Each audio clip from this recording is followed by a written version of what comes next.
नमस्कार दोस्तों। स्वागत है आपका इतिहास की ऑनलाइन कक्षा में। उम्मीद है आप अच्छे होंगे, बढ़िया होंगे। जैसा कि आपको पता है, हमारा इतिहास प्रारंभ से लेकर के कंटिन्यू चल रहा है। तो उसी श्रेणी में आज हमारी सिंधु घाटी सभ्यता की जो आगे की कक्षा है वो प्रारंभ होगी।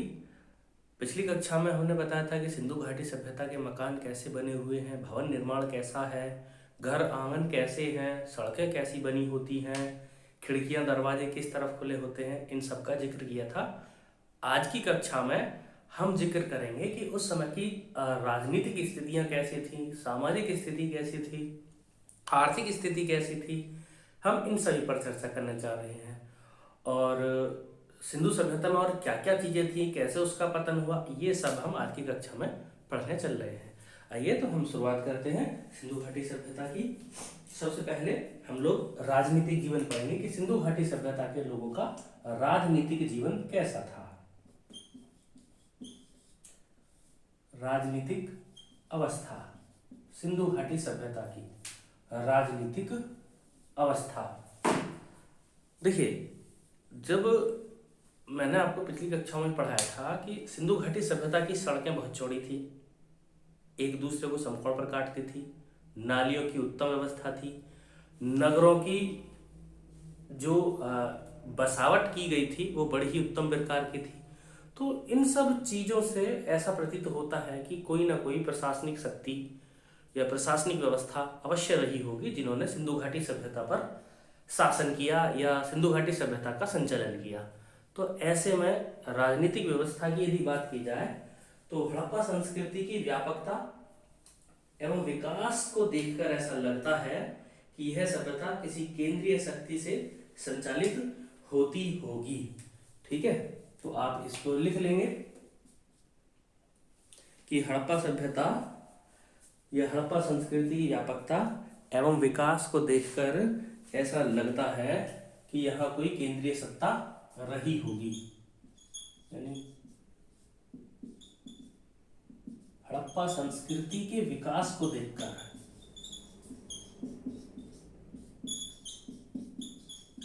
हड़प्पा संस्कृति के विकास को देखकर ऐसा प्रतीत होता है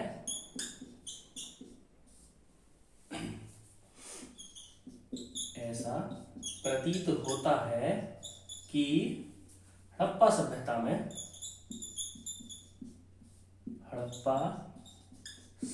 में कोई केंद्रीय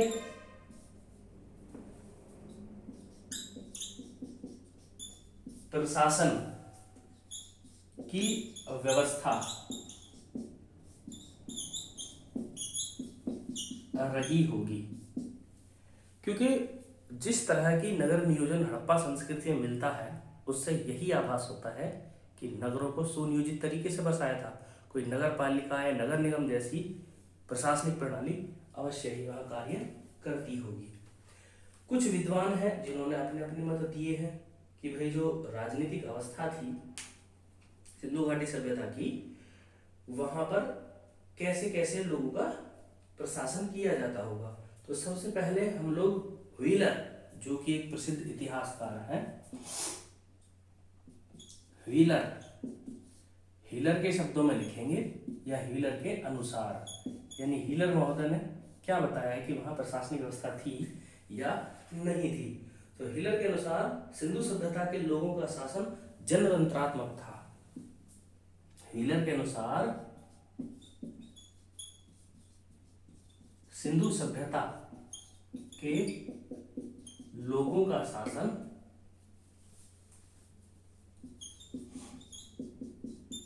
जनतंत्रात्मक था।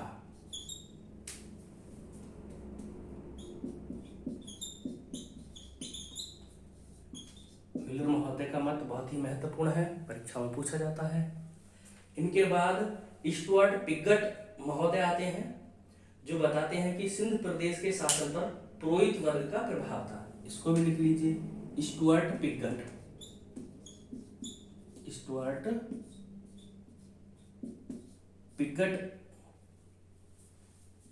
के अनुसार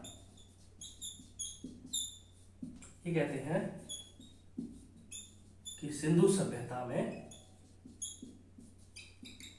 प्रशासन में पुरोहित वर्ग का प्रभाव था। पुरोहित जो कि उच्च जाति के लोग होते थे, उनका प्रभाव था।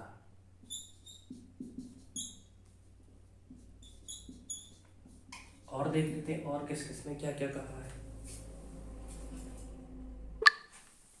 तो स्टुअर्ट पिगट के अनुसार सिंधु सभ्यता में प्रशासन में पुरोहित वर्ग का प्रभाव था। संभवतः ऐसा माना जाता है कि जो विद्वान हैं उनका मानना है कि हड़प्पा उत्तर में और मोहनजोदड़ो दक्षिण में, हड़प्पा सभ्यता की दो अलग अलग राजधानियां थी। तो आप इसको भी लिख लेंगे कि संभवतः ऐसा माना जाता है, संभवतः ऐसा माना जाता है कि उत्तर में हड़प्पा एवं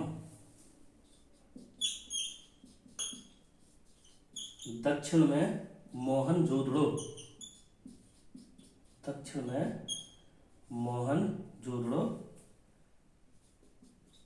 दोनों सिंधु सभ्यता की राजधानियां थी।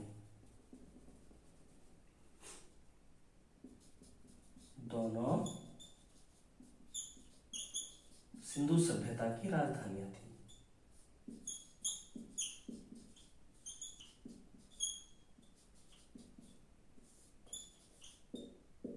चलिए अब हम बात कर लेते हैं सिंधु सभ्यता की सामाजिक व्यवस्था की।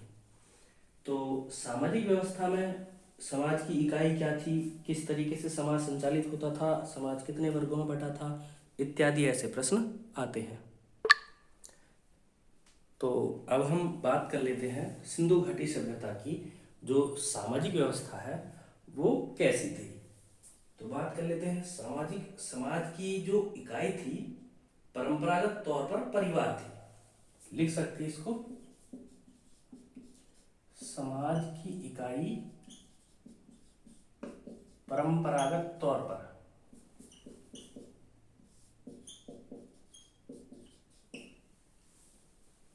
परिवार थी। संभवतः मात्र सत्तात्मक परिवार होता था। मात्र सत्तात्मक परिवार होता था। इसके आगे सैंधव समाज अनेक वर्गों में विभाजित था। लिख लेंगे, सैंधव समाज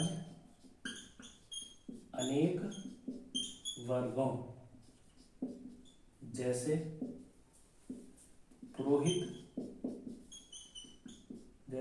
पुरोहित,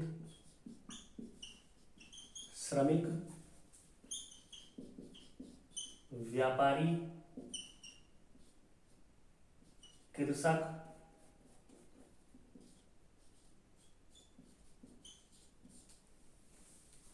आदि में बटा था, या कह सकते हैं आदि में विभाजित था।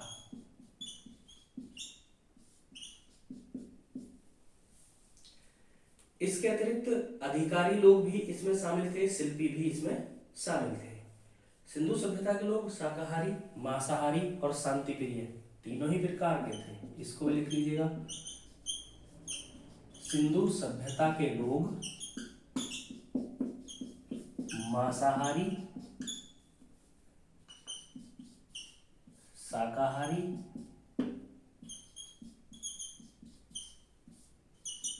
और शांति प्रिय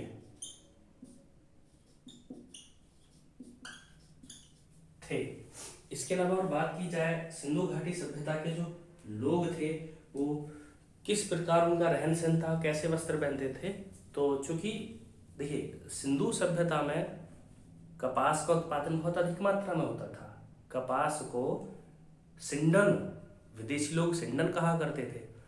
तो सिंधु सभ्यता के लोग सूती और ऊनी दोनों ही प्रकार के वस्त्र पहना करते थे। तो आप इस बात को लिख सकते हैं कि सिंधु सभ्यता के लोग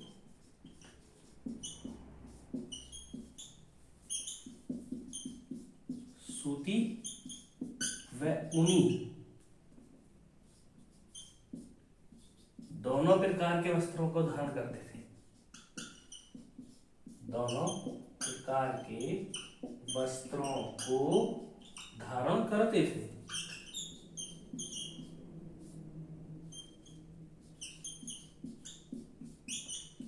यानी जब वहां कपास पैदा हो रही है तो इसका मतलब है कि वो लोग अपने लिए वस्त्र इत्यादि बनाना जानते थे। तो वस्त्र सूती और ऊनी दोनों प्रकार के पहने जाते थे।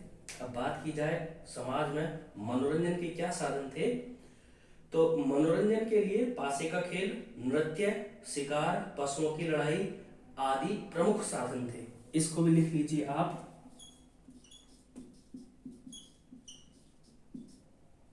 मनोरंजन के लिए पासे का खेल, शिकार, मुर्गों की लड़ाई,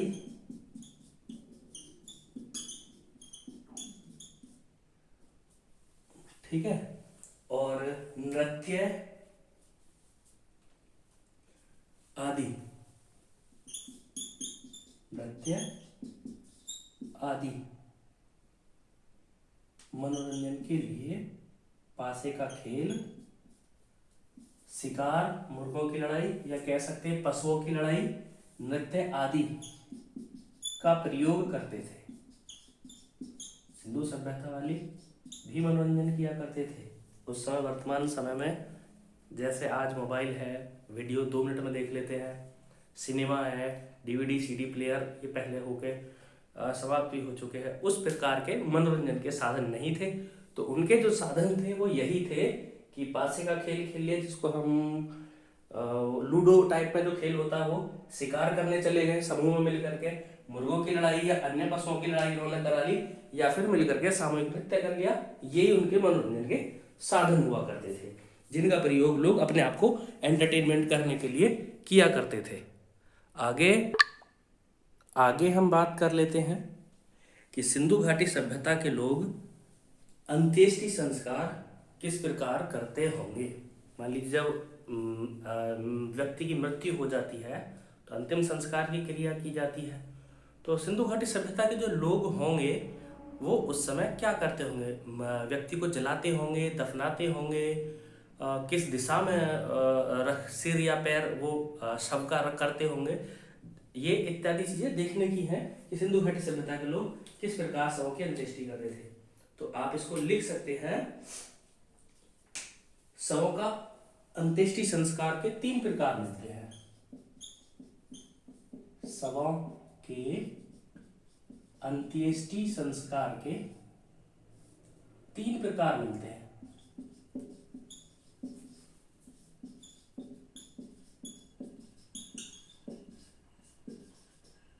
तीन प्रकार मिलते हैं। वो कौन कौन से मिलते हैं, ठीक है।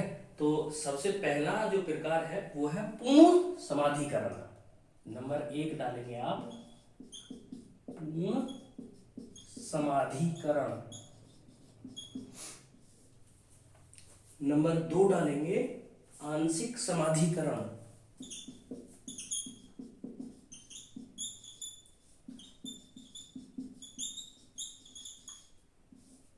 और नंबर 3 डालेंगे दाह संस्कार। ये 3 प्रकार सिंधु घाटी सभ्यता में प्रचलित थे। ये 3 प्रकार सिंधु घाटी सभ्यता में शवों के अंत्येष्टि संस्कार के मिलते हैं। पहला पूर्ण समाधिकरण, दूसरा आंशिक समाधिकरण और तीसरा दाह संस्कार। इसको आप यहाँ और लगा लीजिए। तो सिंधु घाटी सभ्यता के लोगों की जो दाह कर्म की क्रिया है उसका आपको पता होना चाहिए कितने प्रकार से होता था। ये परीक्षाओं में बहुत बार पूछी गई है। देखिए, सिंधु सभ्यता की जो मातृ सत्तात्मक विशेषता है परिवार की, कि परिवार में जो मुखिया होती है वो माँ होती है। वर्तमान समय में परिवार में मुखिया जिस तरीके से घर के बुजुर्ग व्यक्ति, दादा, यदि दादा है तो दादा, और दादा नहीं है तो फिर पिता, जिस तरह से घर के मुखिया होते हैं या परिवार के मुखिया होते हैं, उसी प्रकार से सिंधु घाटी सभ्यता में परिवार के मुखिया, जो घर की बुजुर्ग महिलाएं होती थी, दादी या माँ या जो भी बुजुर्ग महिला होती थी, या घर में जो बड़ी होती थी, वही परिवार की मुखिया होती थी। तो ये मातृ सत्तात्मक जो एक व्यवस्था है परिवार की, ये कहाँ से चली आ रही है? तो ये एक द्रविड़ सभ्यता है, या ये कह सकते हैं कि द्रविड़ सभ्यता की देन है। तो इसको भी आप लोग नोट कर लीजिए कि मातृ प्रधानता द्रविड़ सभ्यता की विशेषता है। मातृ प्रधानता द्रविड़ सभ्यता की विशेषता है।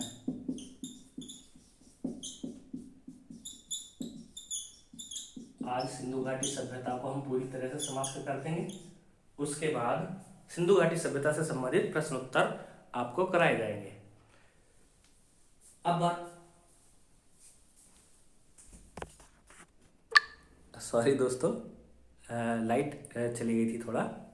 अब हम बात कर लेते हैं धार्मिक जीवन की, कि सिंधु घाटी सभ्यता के जो लोग हैं वो किस प्रकार का धार्मिक जीवन जीते थे, किन देवी देवताओं की पूजा करते थे, क्या वो जादू टोना मंत्र इन सब चीज़ों में विश्वास करते थे, या कोई विशेष देवता था जिसके प्रभाव में वो आकर के अपना जीवन यापन करते थे या उसकी प्रार्थना करते थे।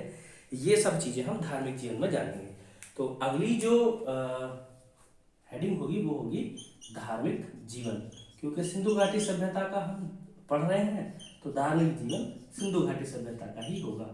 तो हम देखेंगे कि सिंधु घाटी सभ्यता के लोग किस तरह का धार्मिक जीवन यापन करते थे। तो जितने भी हमारे पुरा स्थल हैं वहां से प्राप्त मिट्टी की मूर्तियों, मोहरों, पत्थर निर्मित लिंग तथा जो मिट्टी के बर्तन हैं जिनको मृतभांड कह देते हैं, उन पर विभिन्न प्रकार के चित्र, चिन्ह आदि पाए गए हैं, जिनसे ये परिलक्षित होता है कि धार्मिक विचार में सिंधु घाटी सभ्यता के लोग थोड़ा बहुत मानते थे धर्म को, या ये कहें कि भी धर्म नहीं हुआ था, लेकिन भगवान में थोड़ी आस्था वो मानते थे। तो नोट कर लेंगे कि पुरा स्थलों से प्राप्त मिट्टी की मूर्तियों, मोहरों, पुरा स्थलों से प्राप्त मिट्टी की मूर्तियों,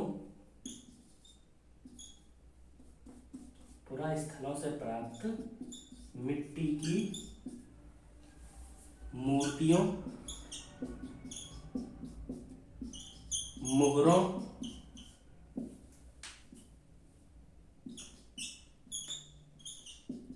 मृत भांडों पर उपस्थित चित्र इत्यादि से ये परिलक्षित होता है कि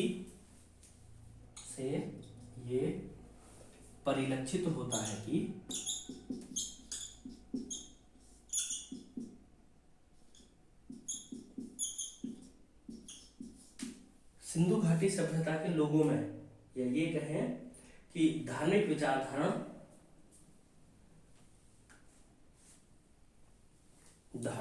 ये परिलक्षित होता है कि पुरा स्थलों से प्राप्त मिट्टी की मूर्तियों, मोहरों, मृतभांडों पर उपस्थित चित्र इत्यादि से ये परिलक्षित होता है कि सिंधु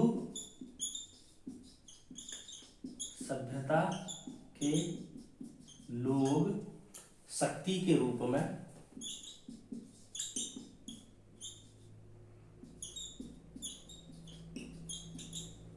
देवी देवताओं की पूजा किया करते थे। देवी देवताओं की पूजा किया करते थे। जिस तरह से मातृ देवी को माना गया है, भाई जो प्राकृतिक शक्ति होती थी उसको मातृ देवी, पुरुष देवता के रूप में पशुपति नाथ, वृक्ष पूजा, पशु पूजा, जल पूजा आदि के जो उदाहरण है या साक्ष्य है वो सिंधु घाटी सभ्यता में मिले हैं। तो आप लिख सकते हैं कि सिंधु सभ्यता के लोग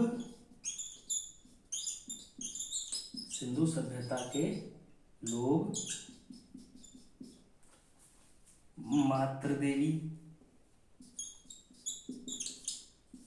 पशुपतिनाथ, जिनको कि शिव जी का रूप माना गया है, पशुपतिनाथ, वृक्ष पूजा, जल पूजा, लिख सकते हैं वृक्ष पूजा, जल पूजा आदि किया करते थे।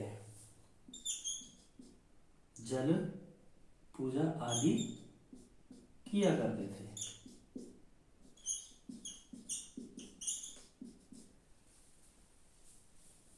एक स्त्री के गर्भ से निकलता हुआ एक पौधा दिखाया गया है। यह संभवतः पृथ्वी देवी की एक प्रतिमा है। सिंधु घाटी सभ्यता में ऐसे चित्र मिले हैं जहां पर एक स्त्री के गर्भ से निकलता एक पौधा दिखाया गया है। यह संभवतः पृथ्वी देवी की एक प्रतिमा है। हड़प्पा सभ्यता से ही देखिए हमारा स्वास्तिक चिन्ह, जिसको कि हम सतिया कहते हैं, सिंधु घाटी सभ्यता की ही देन है। जो हमारा स्वास्तिक है, जिसको सतिया हम क्षेत्रीय भाषा में बोल देते हैं, ये सिंधु घाटी सभ्यता की ही देन है। चक्र, स्वास्तिक, चक्र और विभिन्न प्रकार के धार्मिक चिन्ह हमें सिंधु घाटी सभ्यता में देखने को मिलते हैं। मूर्ति पूजा का प्रारंभ भी संभवतः सिंधु घाटी सभ्यता से ही माना जाता है। कभी अगर मान लीजिए ये प्रयास किया जाए कि सिंधु घाटी सभ्यता अगर ये जानने की कोशिश की जाए कि मूर्ति पूजा का प्रचलन कब हुआ, तो मूर्ति पूजा के जो साक्ष्य हैं वो सिंधु घाटी सभ्यता से ही मिलते हैं। जैसा कि मैंने यहाँ पे लिखा था पहले कि पुरा स्थलों से प्राप्त मिट्टी की मूर्तियों, मोहरों, मृतभांडों पर उपस्थित चित्र इत्यादि से ये परिलक्षित होता है कि सिंधु घाटी सभ्यता के लोग किसी न किसी देवता की पूजा अवश्य करते थे, जिनमें मातृ देवी की पूजा सबसे ज्यादा करते थे, पशुपतिनाथ, वृक्ष पूजा, जल पूजा, ये सभी आज भी हिंदू धर्म के अंग हैं।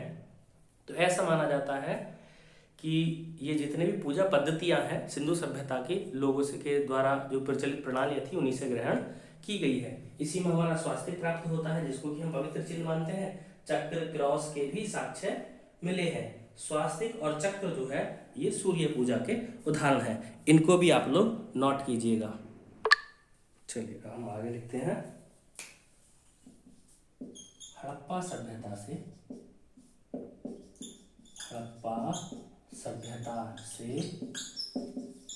स्वास्तिक,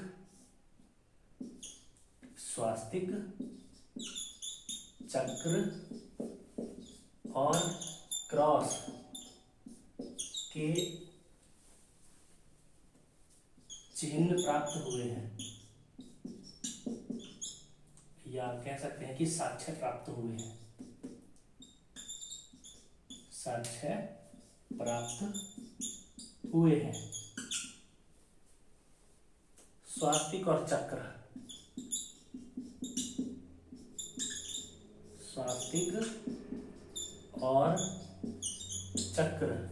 ये सूर्य पूजा के प्रतीक माने जाते हैं। स्वास्तिक और चक्र सूर्य पूजा के प्रतीक माने जाते हैं। ये ध्यान रखने की बात है।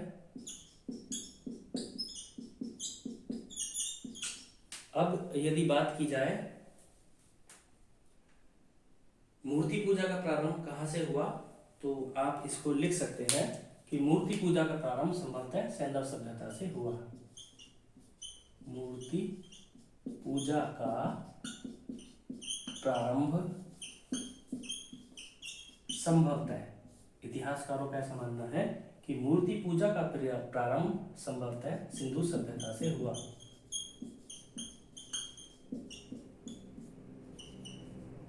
सिंधु सभ्यता से हुआ। ये महत्वपूर्ण तथ्य हैं, इनको आप नोट कर लीजिए। अगर बात की जाए पशुओं में, तो कौन सा पशु बहुत प्रिय है, तो देखिए अनेक बार पूछा गया है कि सिंधु घाटी सभ्यता के जो लोग थे वो किस पशु को पवित्र मानते थे। तो सिंधु घाटी सभ्यता में जो कुबड़ वाला बैल होता है, ठीक है, जिसको हम वर्तमान समय में नंदी के नाम से जानते हैं, उसको बहुत ज़्यादा धार्मिक दृष्टि से मानते थे। यानी उसकी पूजा किया करते थे। तो इस बात को भी आप लोग नोट कर लेंगे कि कुबड़ वाला सांड सिंधु वासियों के लिए विशेष पूजनीय था। कुबड़ वाला सांड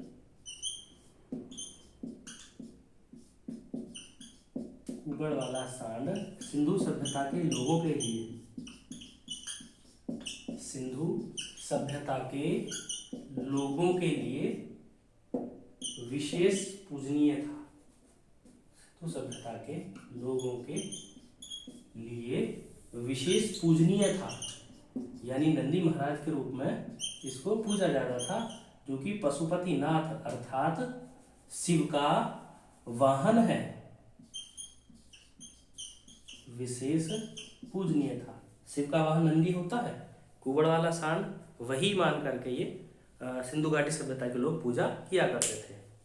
और यदि बात की जाए कि हड़प्पा सभ्यता भी के जो लोग थे, क्योंकि उस समय तंत्र मंत्र की क्रियाएं होती थी, तो क्या वो भी लोग भूत प्रेत को मानते थे? तो यस, सिंधु घाटी सभ्यता के लोग भी तंत्र मंत्र, भूत प्रेत इन सबको मानते थे। तो इसको भी आप नोट कर लेंगे।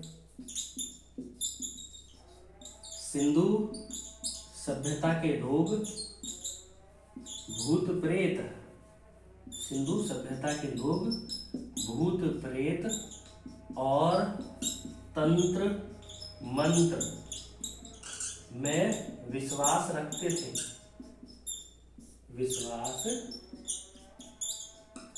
थे, देखिए ये हो गया है सिंधु घाटी सभ्यता के धार्मिक जीवन का।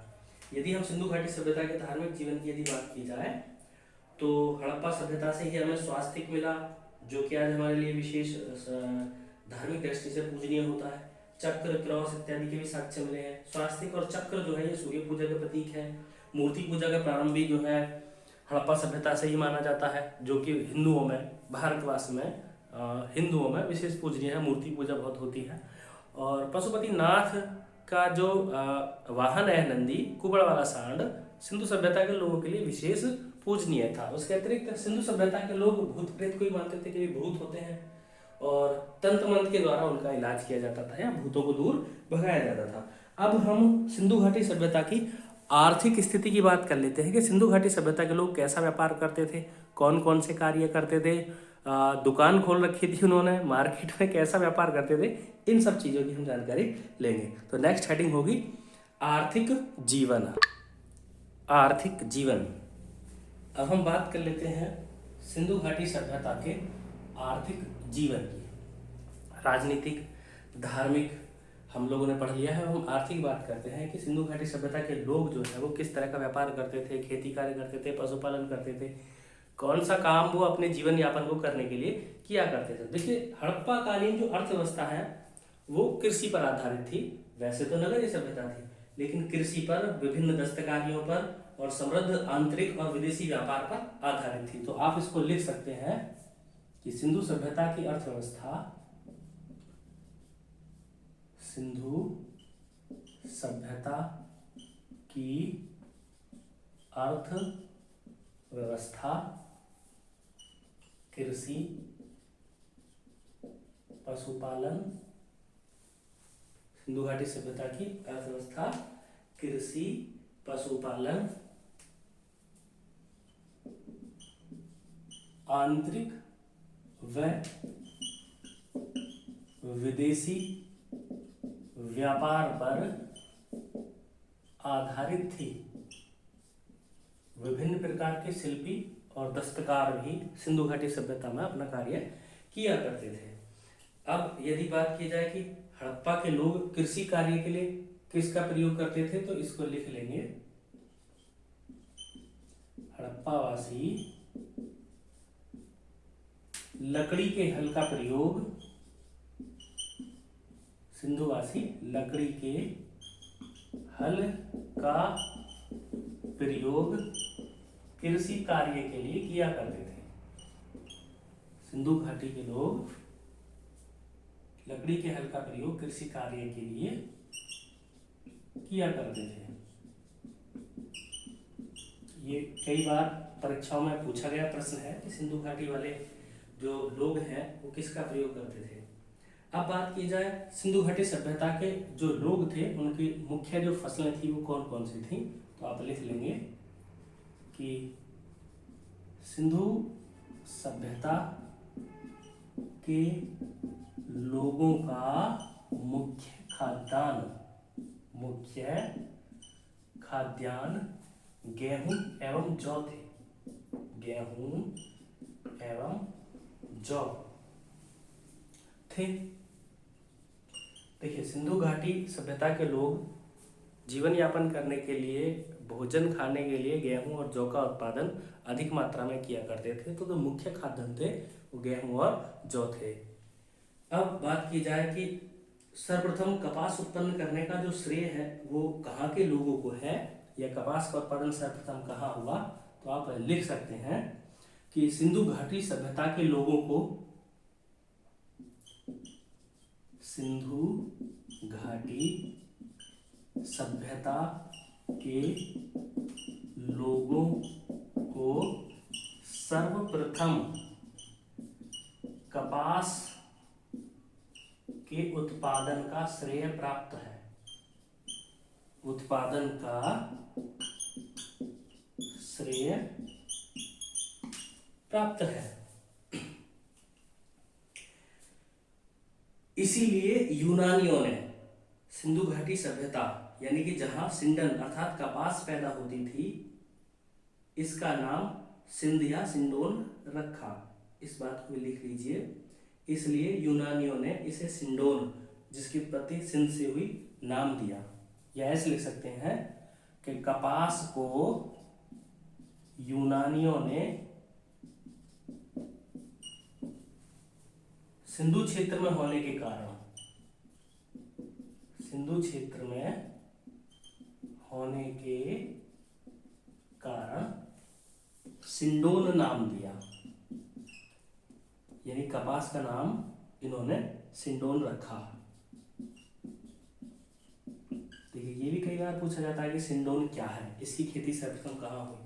तो सिंडोन कपास को कहा जाता है सिंधु क्षेत्र, यानी सिंधु सभ्यता में इसका उत्पादन हुआ था। अब जब जाहिर सी बात है कि सिंधु सभ्यता के लोग कृषि कार्य करते हैं तो पशुपालन भी करते होंगे। तो पशुपालन के रूप में बैल, भेड़, बकरी, गाय तो नहीं, गाय के साक्ष्य तो नहीं मिले हैं।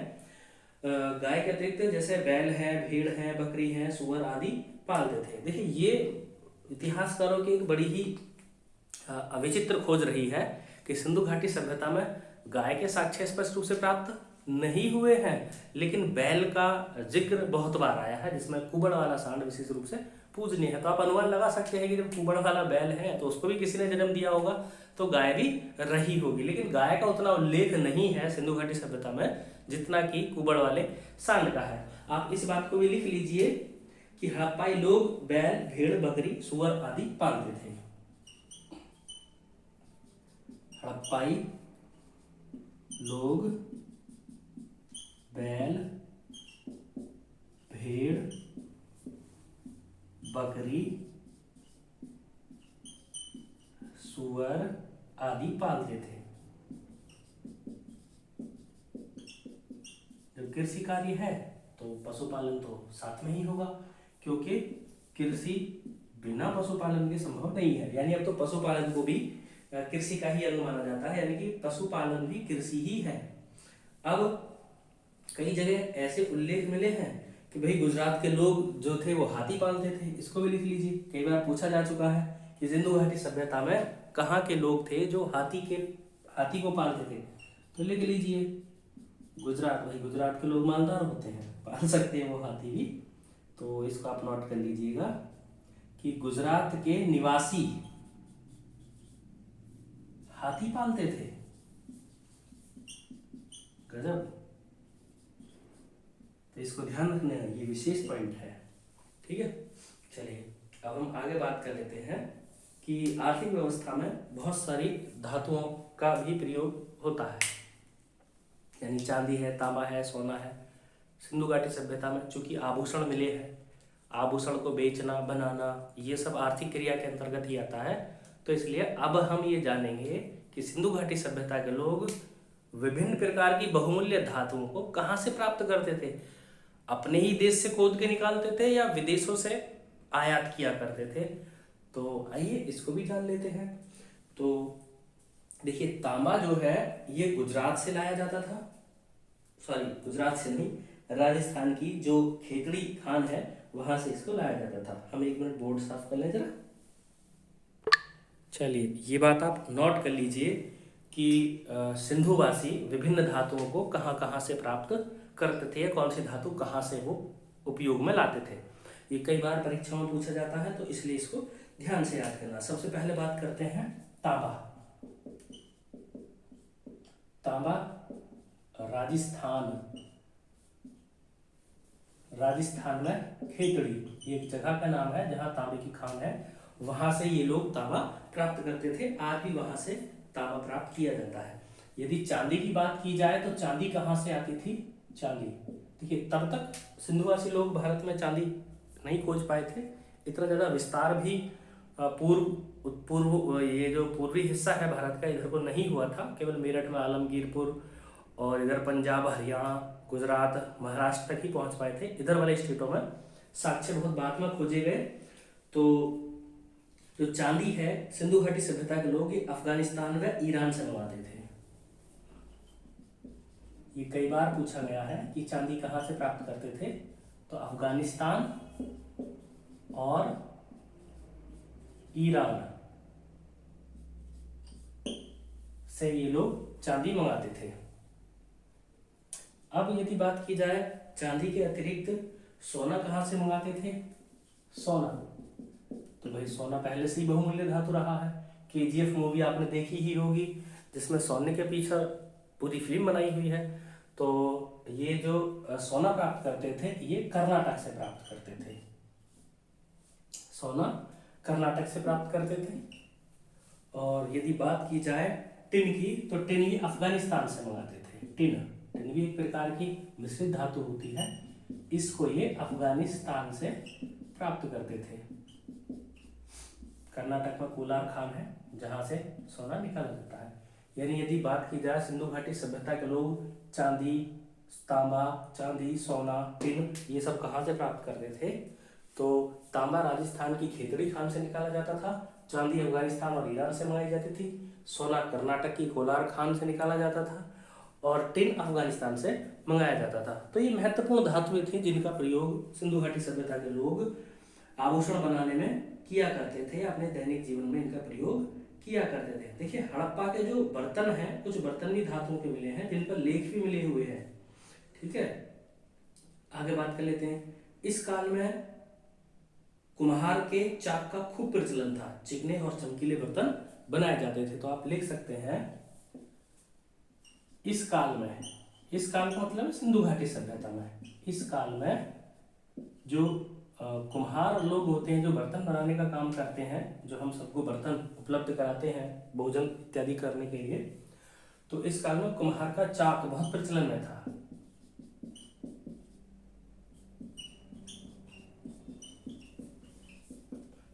इस काल में कुम्हार का चाक बहुत प्रचलन में था, जिससे मिट्टी के बर्तन बनाए जाते थे।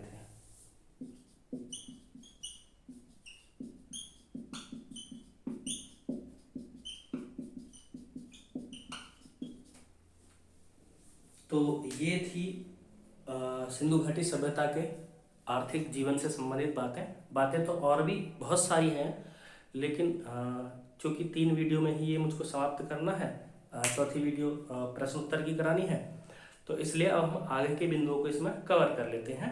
आर्थिक जीवन में जो महत्वपूर्ण चीज़ें हैं वो आपकी हो चुकी हैं। अब हम बात करेंगे व्यापार की। तो देखिए सिंधु घाटी जो सभ्यता के लोग हैं ये व्यापार में धातु के सिक्कों का प्रयोग नहीं करते थे। धातु के सिक्कों, वैसे तो मोहरों का प्रचलन था, वैसे तो सिंधु घाटी सभ्यता में अनेक प्रकार की मोहरें पाई गई हैं जिनका प्रचलन होता था, लेकिन व्यापार मुख्यतः वस्तु विनिमय का होता था। व्यापार की यदि बात की जाए तो व्यापार का माध्यम वस्तु विनिमय था। ये कई बार पूछा गया है। व्यापार का माध्यम वस्तु विनिमय था, वस्तु विनिमय था। यानी वस्तु विनिमय का मतलब होता है वस्तुओं की अदला बदली, जैसे मान लीजिए किसी के पास गेहूं ज़्यादा हो गए हैं और किसी दूसरे के पास चावल ज़्यादा हो गए हैं, तो जिसको चावल की आवश्यकता है वो गेहूं उसको दे देता है, और जिसको गेहूं की आवश्यकता है वो चावल उसको दे देता है। यानी कि एक प्रकार से ऐसा है कि आप हमें चावल दीजिए, हम आपके गेहूं ले लेंगे, आप हमारे गेहूं लीजिए, आप हमको चावल दे दीजिए। यानी वस्तुओं के माध्यम से ही व्यापार होता था। हालांकि अनेक प्रकार की मुद्राएं और सिक्के वगैरह इत्यादि मिले हैं जिनसे ये भी पता चलता है कि सिक्के भी चलते थे, लेकिन मुख्यतः जो होता था व्यापार वो वस्तु विनिमय के माध्यम से ही होता था। व्यापार चूंकि सिंधु घाटी सभ्यता नगरीय सभ्यता थी, तो व्यापार ही सिंधु घाटी सभ्यता के समृद्धि का कारण था। और व्यापार में भी विदेशी व्यापार यदि कहा जाए तो हम कह सकते हैं कि सैंधव सभ्यता की समृद्धि का जो प्रमुख कारण था वो उसका विदेशी व्यापार था। लिख सकते हैं इसको। देखिए, सैंधव का मतलब ही सिंधु सभ्यता ही है। सैंधव सभ्यता की समृद्धि का प्रमुख कारण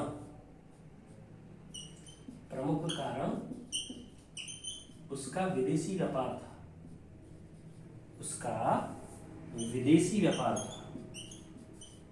यानी सिंधु घाटी सभ्यता के लोग विदेशों से व्यापार करते थे, और जब विदेशों से व्यापार करते थे तो विदेशी धन भारत आता था, और विदेशी धन भारत आता था तो भारतीयों के जीवन को एक तरीके से अच्छा जीवन यापन करने के अवसर उनको उपलब्ध हो जाते थे। अब हम बात कर लेते हैं लिपि की, कि सिंधु घाटी सभ्यता के लोग पढ़ने लिखने में कैसे थे, उनकी कुछ लिपि थी या नहीं थी, किताब वगैरह वो पढ़ते थे या नहीं थे। तो किताब का आविष्कार तब तक नहीं हुआ था क्योंकि कहीं से ऐसे साक्ष्य नहीं मिले हैं, लेकिन फिर भी सिंधुवासी सभ्यता बातचीत करने के लिए, एक दूसरे से संवाद करने के लिए किन चिन्हों का प्रयोग करते थे। कोई ना कोई लिपि तो होगी जिसका प्रयोग वो अपने आचार विचार प्रदान करने के लिए कर रहे थे। तो हम जान लेते हैं कि सिंधु घाटी सभ्यता में किस लिपि का प्रयोग होता था। तो लिपि से संबंधित भी अनेक प्रश्न कई बार पूछे गए हैं। तो बात कर लेते हैं अब हम लिपि की। सिंधु घाटी सभ्यताओं में बहुत सारे लिखित में बहुत सारे चिन्ह प्राप्त हुए हैं, बर्तनों पर, मिट्टी की गुड़ियाओं पर, दीवारों पर। तो वो जो चित्र हैं वो किसी न किसी भाव को प्रकट करते हैं, तो उसी को पुरातत्ववेताओं ने लिपि माना है। तो यदि हम लिपि की बात की जाए तो सिंधु सभ्यता में लगभग 64 मूल चिन्ह लिख सकते हैं। सिंधु सभ्यता में लगभग 64 मूल चिन्ह और 200 से 400 200 से नहीं बल्कि 250 से 400 तक 250 से 400 तक अक्षर है सिंधु लिपि में या सिंधु सभ्यता में। लिपि की यदि बात की जाए तो सिंधु सभ्यता में लगभग 64 मूल चिन्ह और 250 से लेकर के 400 तक अक्षर हैं जो सेल खड़ी की आयताकार मोहरों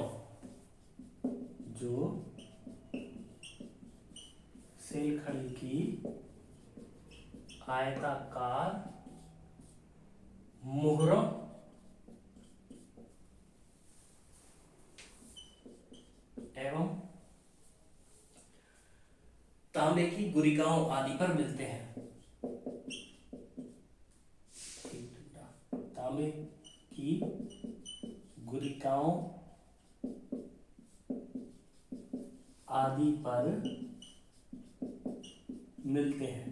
यानी एक तरीके से यदि देखा जाए तो सिंधु सभ्यता के लोग भी अपने भावों विचारों को प्रकट करने के लिए किसी न किसी भाषा का प्रयोग करते थे जिसके ये चिन्ह है। ये तो इसको आप लोग ध्यान रखेंगे कि सिंधु लिपि में या सिंधु सभ्यता में जो लिपि प्राप्त हुई है उसमें लगभग 64 मूल चिन्ह और 250 से लेकर के 400 तक के अक्षर हैं जो सेलखड़ी की आयताकार मोहरों पर और तांबे की गुरिकाओं पर प्राप्त हुए। देखिए कई बार ये प्रश्न पूछा गया है कि सिंधु घाटी सभ्यता में मोहरें किस पदार्थ की या किस धातु की बनी होती थी। तो आपको ये ध्यान रखना है, सिंधु घाटी सभ्यता की जितनी भी मोहरें हैं वो अधिकांशतः सेल खड़ी की प्राप्त हुई हैं या सेल खड़ी की बनाई जाती थी। ये एक विशेष प्रकार का पदार्थ होता है। अब यदि बात की जाए कि सिंधु की जो लिपि है वो पढ़ी गई है या नहीं पढ़ी गई है, तो आप इसको लिख सकते हैं कि सिंधु घाटी सभ्यता की लिपि को अभी तक पढ़ा नहीं जा सका है। सिंधु घाटी की लिपि को अभी तक पढ़ा नहीं जा सका है। सिंधव जो लिपि है ये मूल रूप से देसी ही थी। देसी का मतलब है जो अपने यहीं पर विकसित हुई है।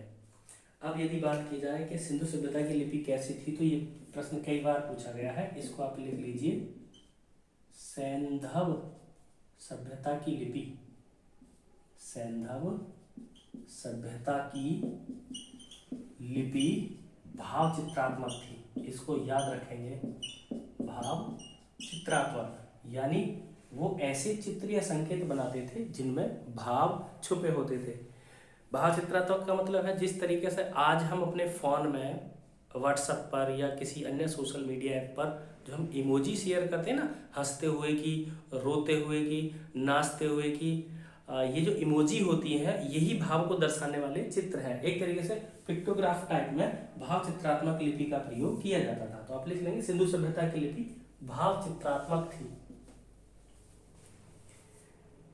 अब यदि बात की जाए कि इसकी लिखावट किधर से किधर होती थी, तो आप इसको लिख लेंगे कि इनकी लिखावट दाईं ओर से बाईं ओर की जाती थी। सैंधव सभ्यता की जो लिपि थी भाव चित्रात्मक थी, इसकी लिखावट दाईं ओर से बाईं ओर की जाती थी। दाईं ओर से बाईं ओर की जाती थी, बाईं ओर की जाती थी, यानी दायां हाथ हमारा सीधा होता है तो इधर से ऐसे इसको लिखा जाता था। चलिए मैं इस बात को बोल चुका हूं, एक बार आप लिख लीजिए कि मुहर बनाने में सेल खड़ी का प्रयोग किया जाता था। मुहर बनाने में सेल खड़ी का प्रयोग किया जाता था।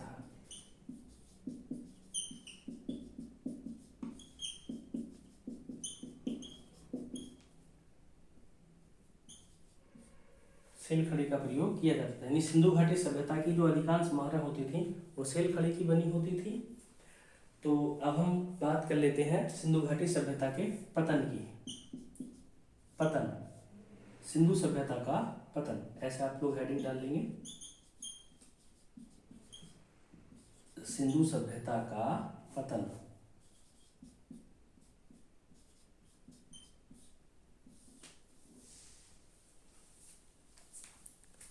देखिए वीडियो थोड़ी लंबी हो गई है, इसलिए सिंधु सभ्यता का जो पतन है इसको हम एक और वीडियो में बना करके आप लोगों को बताएंगे कि सिंधु सभ्यता का पतन कैसे हुआ। चाहे परीक्षाएं विश्वविद्यालय स्तर की हो, विद्यालय स्तर की हो या कोई भी कॉम्पिटिटिव एग्जाम हो, ठीक है, जैसे कि UP police, Delhi police, REET वगैरह, इन सभी में सिंधु सभ्यता के पतन का कारण अवश्य पूछा जाता है। तो कल हम इसका पतन का कारण बताएंगे, क्योंकि वीडियो ज़्यादा है, और कल ही सिंधु सभ्यता से संबंधित जो भी मुख्य प्रश्न उत्तर होंगे उनको भी वन लाइनर रूप में यहाँ मैं कराऊंगा। तो आज के लिए इतना ही। थैंक यू, धन्यवाद।